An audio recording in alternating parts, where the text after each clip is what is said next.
Before Route 66, there was mud.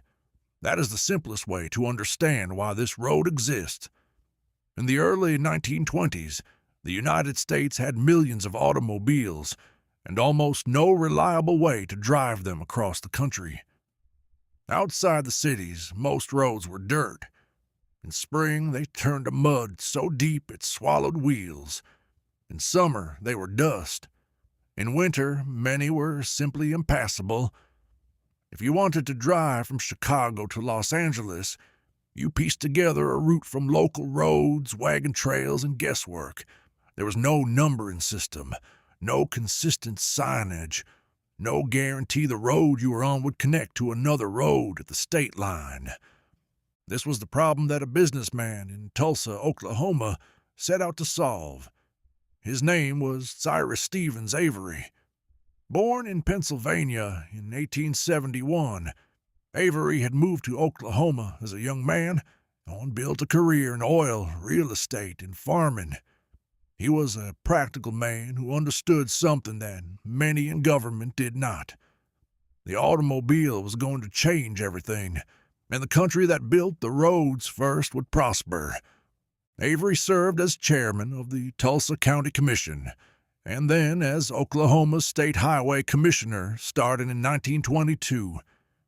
He implemented a gasoline tax to fund road construction, which was radical for the time. And he joined every good roads association he could find, pushing relentlessly for a federal system of numbered highways that would connect the nation. In 1925, the U.S. Secretary of Agriculture appointed Avery to the Joint Board of Interstate Highways, a federal body tasked with designing the first national highway system. This was the moment Avery had been waiting for. The board's job was to draw lines on a map, assign numbers, and create a network of roads that would connect every major American city. Avery saw his opportunity. He argued forcefully for a diagonal highway running from Chicago to Los Angeles, through the heart of the Midwest and Southwest. The route he proposed would pass through Tulsa and Oklahoma City, across the Texas Panhandle, through New Mexico and Arizona, and into Southern California. It was not the shortest path between the two cities, but it was the flattest. It avoided the high peaks of the Rockies, and it connected the greatest number of small towns to the greatest number of large cities.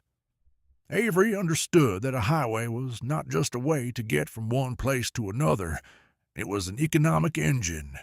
Every town it touched would grow. The numbering was contentious. The board initially assigned the number 60 to the Chicago to Los Angeles route, but the governor of Kentucky objected. He wanted a highway numbered 60 running through his state. A bitter fight ensued. Avery and Missouri highway engineer B.H. Piepmeyer pushed back, insisting on a prestige number for their road. Then Avery noticed that the number 66 was unassigned.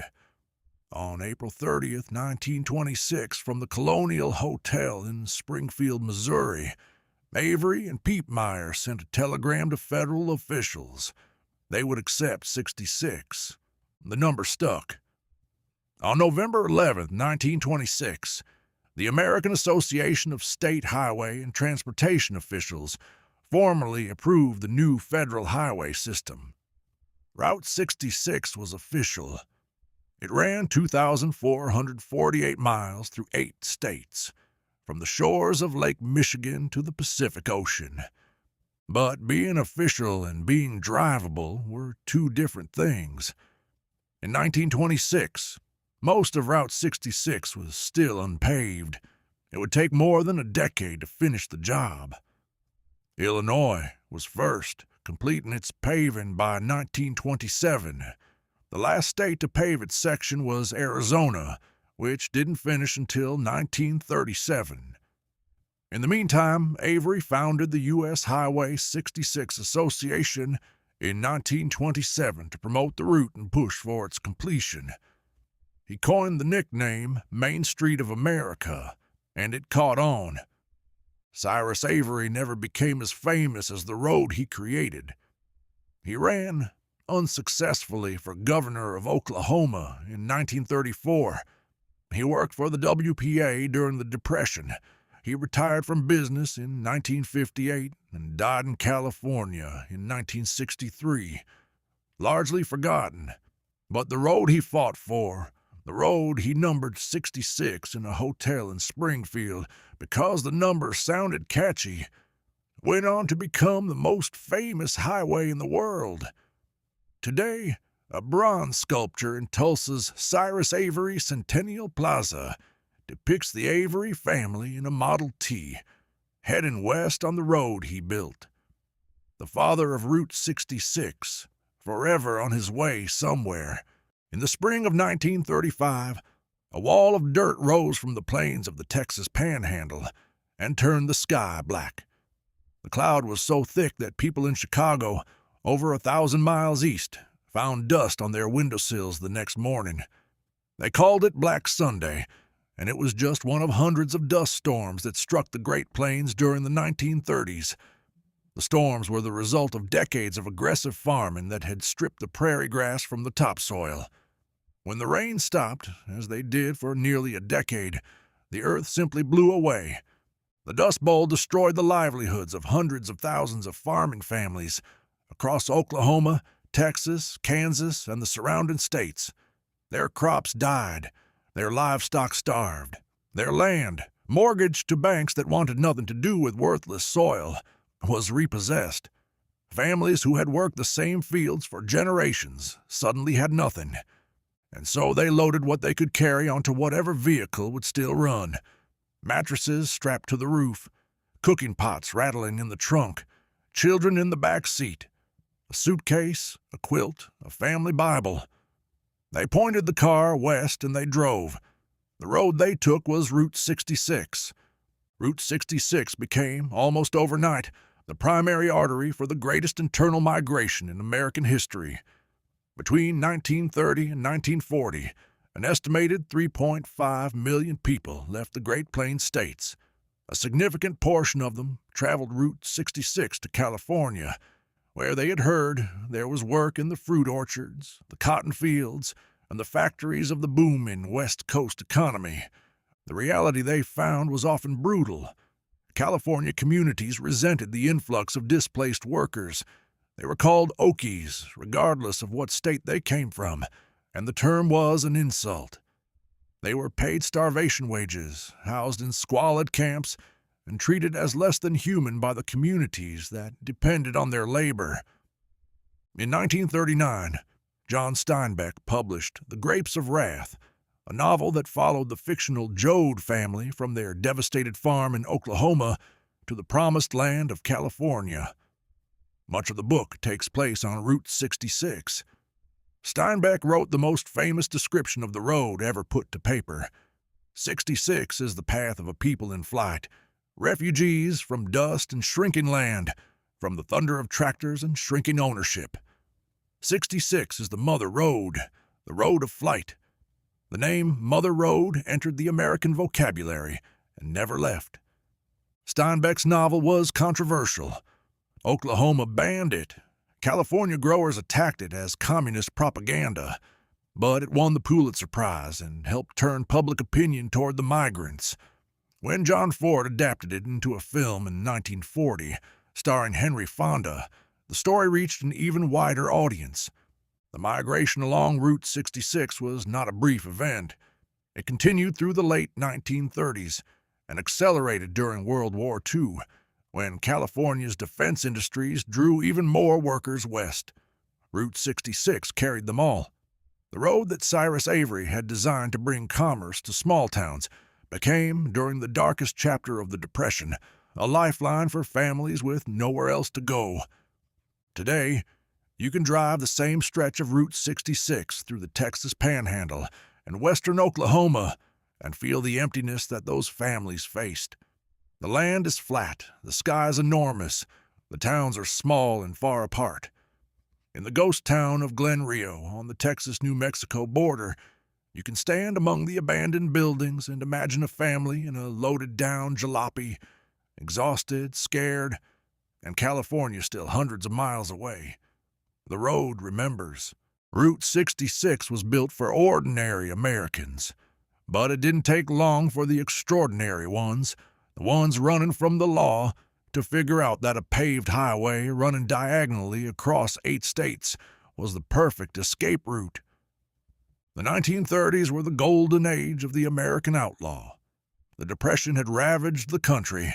Banks were despised, and anyone who robbed one became, in the eyes of many desperate people, a folk hero. Bonnie Parker and Clyde Barrow, Charles Pretty Boy Floyd, George Babyface Nelson, John Dillinger. These were household names, splashed across newspaper front pages and wanted posters from Chicago to California, and many of them used Route 66 as their highway. Bonnie and Clyde are the most closely associated with the route. The couple crisscrossed the Midwest and Southwest on a 2-year crime spree that left a trail of robberies, kidnappings, and murders. In April 1933, they were hiding out in an apartment in Joplin, Missouri, right on Route 66.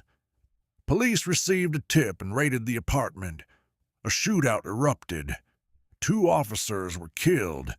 Bonnie and Clyde escaped, but they left behind rolls of undeveloped film that, when printed, showed the couple posing with weapons and grinning at the camera.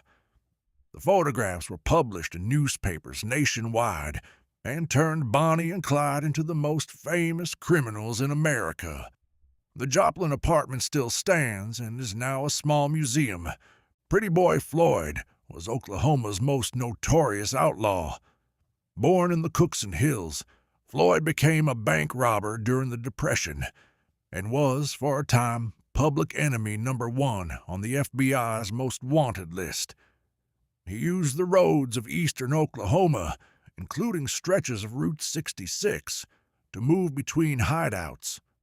Floyd was popular with the rural poor because he reportedly destroyed mortgage documents during his robberies, freeing farmers from their debts. Whether this is true or legend is debated, but it cemented his reputation as a Robin Hood figure. He was shot and killed by FBI agents in an Ohio cornfield in 1934. He was 30 years old. Jesse James predates Route 66 by half a century, but his legend is woven into the road's geography. The James Gang operated across Missouri and the surrounding states in the 1870s, robbing banks, trains, and stagecoaches. Merrimack Caverns near Stanton, Missouri, now one of the most popular stops on Route 66, claims Jesse James used the caves as a hideout. The evidence for this is thin, but the story has been excellent for business since Lester Dill bought the caverns in 1933 and plastered barn roofs across the Midwest with advertisements. In Baxter Springs, Kansas, the former cafe on the route sits in a building that was allegedly robbed by the James Gang in 1876. The outlaws eventually fell. Bonnie and Clyde were ambushed and killed in Louisiana in 1934. Pretty Boy Floyd was gunned down the same year. Dillinger was shot outside a Chicago theater.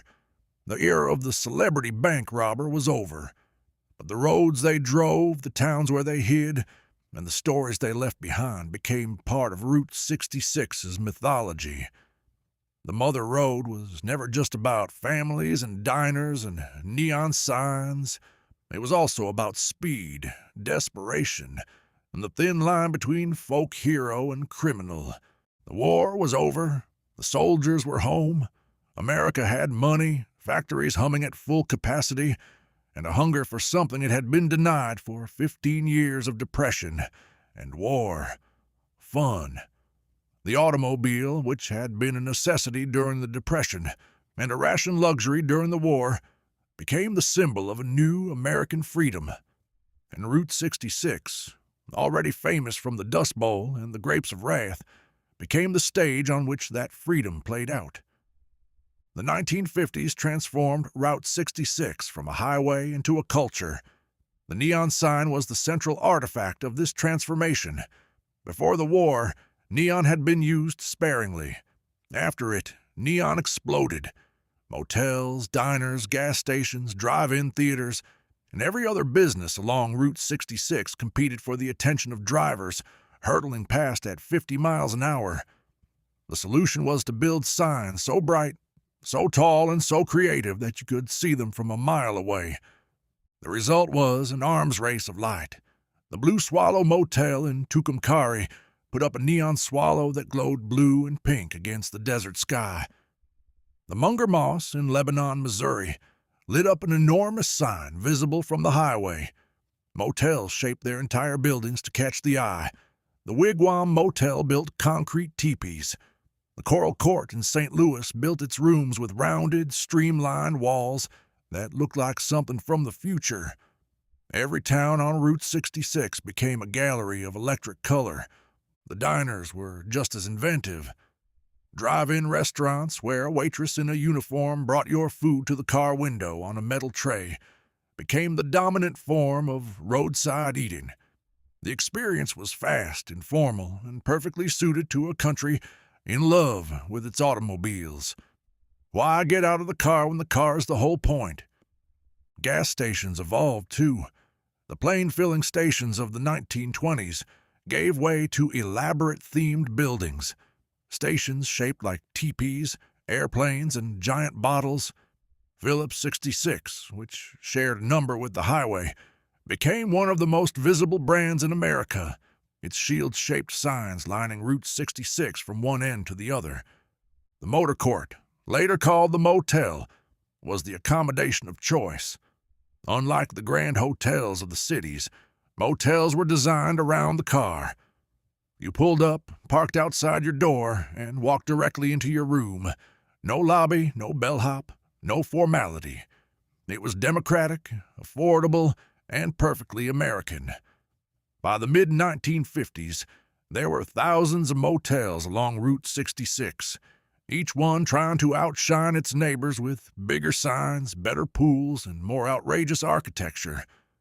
This was the era when Route 66 earned its reputation as the most romantic road in America. Families packed the station wagon and set off on 2-week vacations across the country. Teenagers drove convertibles to the coast. Honeymooners chose Route 66 for the adventure. The road was young, the country was prosperous, and the neon lit the way. It could not last forever. The interstate highway system was already being planned. But for about 2 decades, from the late 1940s to the mid-1960s, Route 66 was the beating heart of American road culture, and the neon signs that defined it, many of which survive today, restored and glowing again, remain the most vivid reminder of what that era felt like. In 1946, a songwriter named Bobby Troup and his wife Cynthia were driving from Pennsylvania to California. They were following Route 66, and somewhere along the way, Cynthia said something that changed the history of the road forever. The exact words are debated. Most accounts say she turned to Bobby and said, "Get your kicks on Route 66. Bobby heard a song in that line and started writing. By the time they reached Los Angeles, Troup had a finished lyric. He brought it to Nat King Cole, who recorded it that same year. The song was an immediate hit. It name-checked cities along the route: Chicago, St. Louis, Joplin, Oklahoma City, Amarillo, Gallup, Flagstaff, Winona, Kingman, Barstow, San Bernardino. Suddenly, these small towns were famous. People who had never heard of Flagstaff or Gallup now knew exactly where they were, on Route 66. The song was covered by everyone. Chuck Berry gave it a rock and roll edge.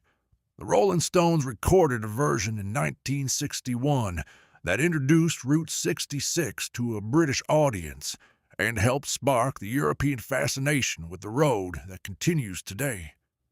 Depeche Mode, Manhattan Transfer, and dozens of others recorded their own versions over the decades. The melody became synonymous with the American road trip. Then came television. In 1960, CBS launched a show called Route 66. It followed two young men, Todd and Buzz, as they drove a Corvette across America, getting into adventures in a different town each week. The show ran for 4 seasons and cemented the road's reputation as a symbol of youth, freedom, and the open highway.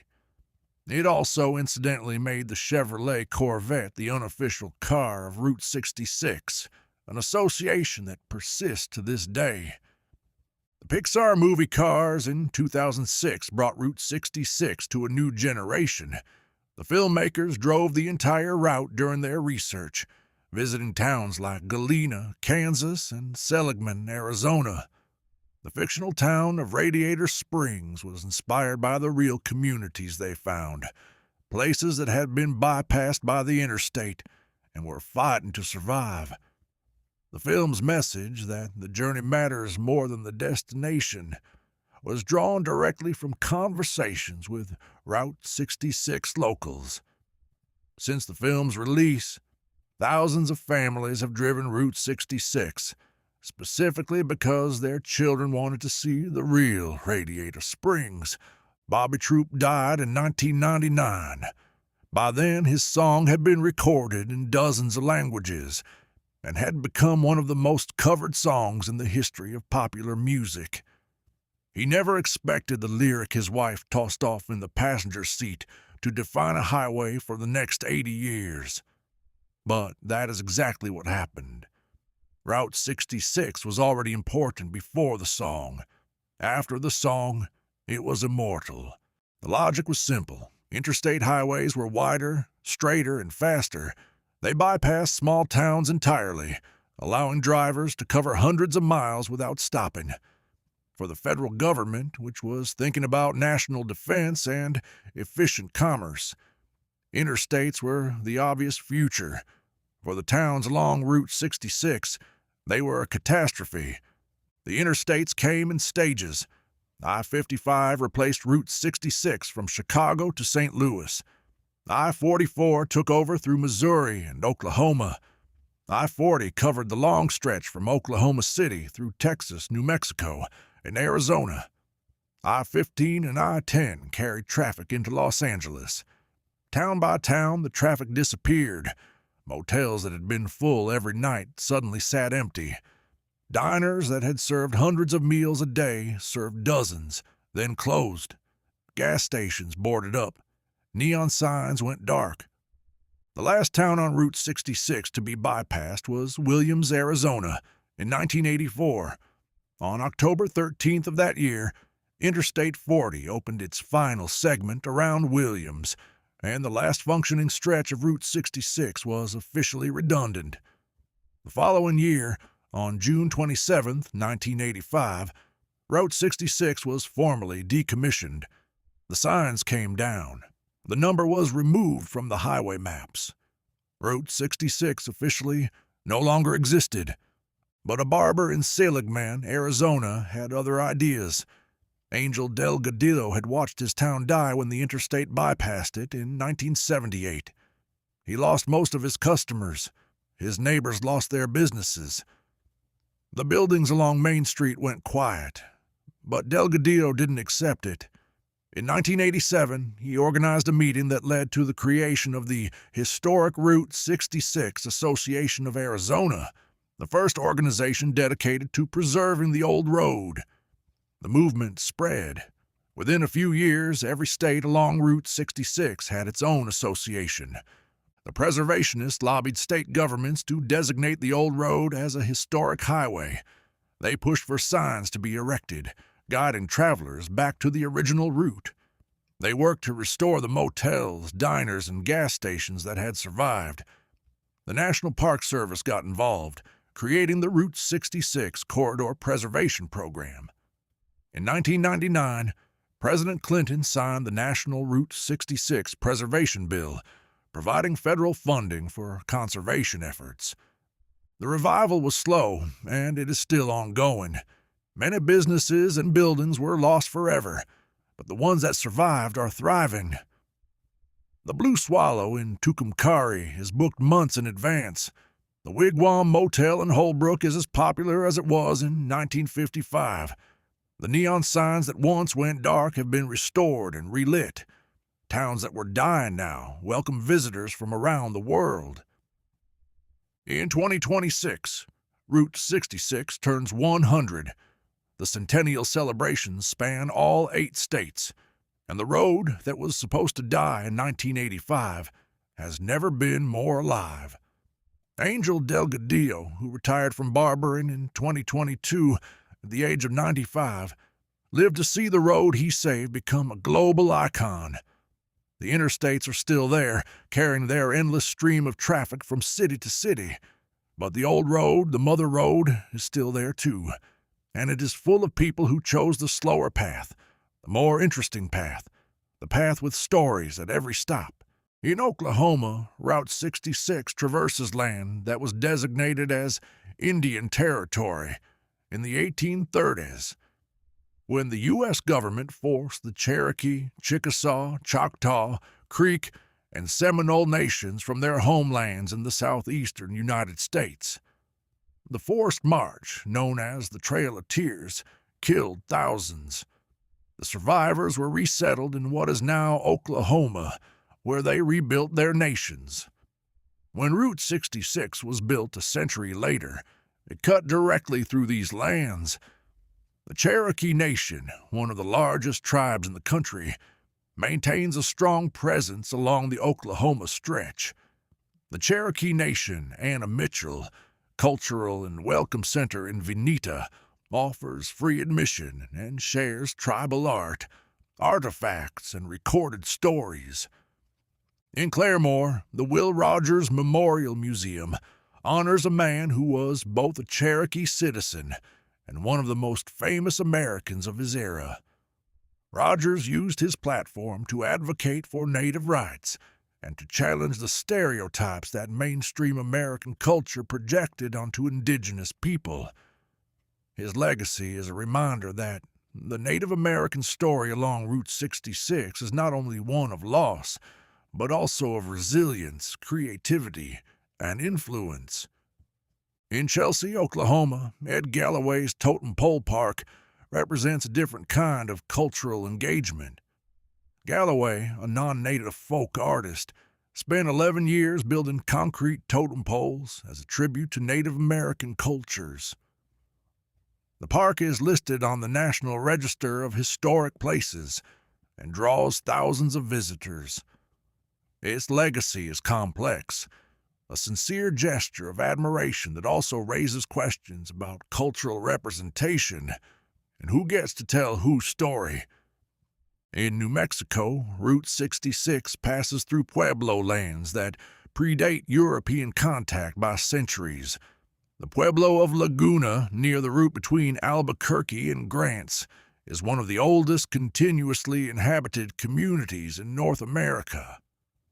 Acoma Pueblo, known as Sky City, sits atop a 367-foot sandstone mesa, where people have lived for nearly 1,000 years. Tours are led by Acoma guides, and the experience is one of the most powerful on Route 66. The pottery is world famous, and the views from the mesa are staggering. In Arizona, Route 66 enters the Navajo Nation, the largest Native American reservation in the United States. The Navajo people, who call themselves Diné, have inhabited this land for centuries. Their history along Route 66 includes the establishment of trading posts, which became important economic and cultural exchanges between Navajo artisans and passing travelers. Richardson's Trading Company in Gallup has been in operation since 1913, selling Navajo rugs, turquoise jewelry, and other traditional crafts. The relationship between Route 66 and Native communities has always been complicated. The highway brought economic opportunity, trading posts, tourist businesses, and employment. But it also brought disruption, exploitation, and the commodification of indigenous cultures. The dream catchers and plastic tomahawks sold at roadside souvenir shops are part of this story, and they are not the flattering part. Today, many Native communities along Route 66 are working to tell their own stories on their own terms. Acoma Pueblo requires guided tours led by Acoma people. The Hualapai Nation at Peach Springs manages access to the Grand Canyon Skywalk. These are not tourist attractions in the conventional sense. They are nations exercising sovereignty over how their culture is shared. Driving Route 66, you are a guest on land that has been home to people for far longer than the road has existed. Recognizing that and engaging with the living cultures you encounter along the way is one of the most important things you can do as a traveler. On this road, Route 66 is celebrated as the road of freedom, the open highway, the wind in your hair, the promise of adventure. But for Black Americans traveling Route 66 during the era of segregation, the experience was radically different. Freedom was conditional.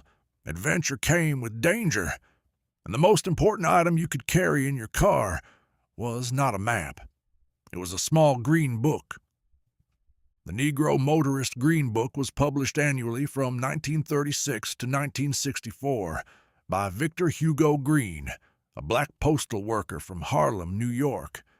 The book listed hotels, motels, restaurants, beauty salons, barbershops, and gas stations across the country that would serve black customers.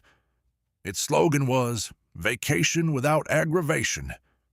In a nation where black travelers could be refused service, arrested, or attacked simply for being in the wrong town after dark, the Green Book was not a convenience. It was a survival guide. The need for such a guide along Route 66 was acute. In 1930, 44 of the 89 counties along Route 66 were all-white communities known as sundown towns, places that banned black people from being within city limits after dark. Some posted signs, others enforced the rule through violence. As author and historian Michael Wallace has written, "As a boy, I saw the no-colored signs at gas stations on my Route 66, just as I did on the roads of the Deep South. You might assume the West was more progressive than the South. It was not. Segregation was in full force along the entire route. Black families who wanted or needed to travel Route 66 had to plan with extraordinary care. They packed blankets and pillows because most motels would not rent them a room. They packed food and water because most restaurants would not serve them. They carried extra gasoline because many gas stations would not let them use the pump. They planned their driving days around the Green Book's listings, calculating exactly how far they could go before they needed to find a safe place to stop. In Oklahoma, which had the longest stretch of Route 66, cities like Tulsa and Oklahoma City had small but vital black business districts. Tourist homes, private residences that welcomed black guests when hotels would not, were a lifeline. Newspapers like the Black Dispatch and the Oklahoma Eagle kept communities informed about which businesses were safe. In Albuquerque, only about 6% of the more than 100 motels along Route 66 admitted black customers. The De Anza Motor Lodge was one of the few that did. Victor Green's hope was that the book would eventually make itself unnecessary. He wrote in one edition, "There will be a day sometime in the near future when this guide will not have to be published." That day came, in a legal sense, with the passage of the Civil Rights Act of 1964, which outlawed racial segregation in public facilities. The Green Book ceased publication shortly after, but the effects lingered. Many of the black-owned businesses that had served Route 66 travelers during segregation closed after the Civil Rights Act, not because segregation returned, but because their customer base diversified and larger.